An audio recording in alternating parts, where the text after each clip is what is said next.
Kwa mujibu wa sheria za kanisa, yani canon law nambari 212 para ya 3, inatambua haki ya waumini kutoa maoni kwa wachungaji wao wa kanisa kuhusu masuala mbalimbali yanayolihusu kanisa Katoliki, ila maoni hayo yatolewe kwa heshima, kwa kuzingatia mafundisho ya kanisa na kwa kulinda hadhi ya viongozi wenyewe. Hii maana yake nini? Kumhoji kiongozi wa kanisa sio uasi wala dhambi. Kukosoa mwenendo wa kanisa sio uasi wala sio dhambi, na kutoa malalamiko ya waumini katika ngazi yoyote ile ya kanisa ni haki ya kisheria ndani ya kanisa. Sio jambo ambalo mtu anapewa kana kwamba ni hisani.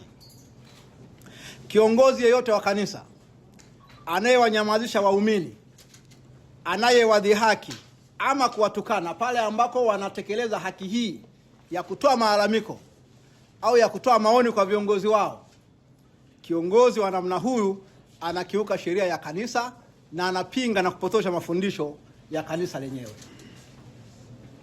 Sambamba na hilo, kanisa wala Biblia haliruhusu kwa kiongozi wa kiroho kutumia lugha ya dharau dhidi ya waamini wake, kama tulivyosikia hivi majuzi, watu wakiitwa malofa, wakiitwa wananjaa, eti kwa sababu wamekosoa jambo fulani kutokana na mwenendo wa kanisa.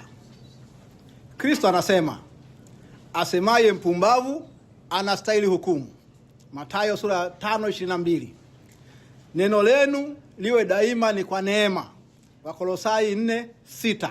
Kwa uchache, maneno haya ya Injili yanakwenda moja kwa moja kinyume na viongozi wanaoanza kuwatukana watu eti kwa sababu wamewakosoa wao.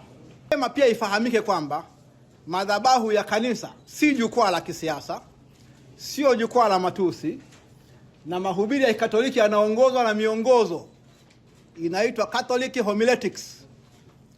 Mahubiri ya kanisa kwenye misa yanaitwa homilia, sio preaching, sio sermon, na imefanya hivyo makusudi kwa sababu padre ama askofu anapohubiri anahubiri in persona Christi, katika nafsi ya Kristo. Pale hatoi maoni yake wala hawezi akaruhusu jaziba zake zimtawale. Kwa hiyo hili lilikuwa jambo la bahati mbaya ambalo waumini wote wa Katoliki wanapaswa kulikemea.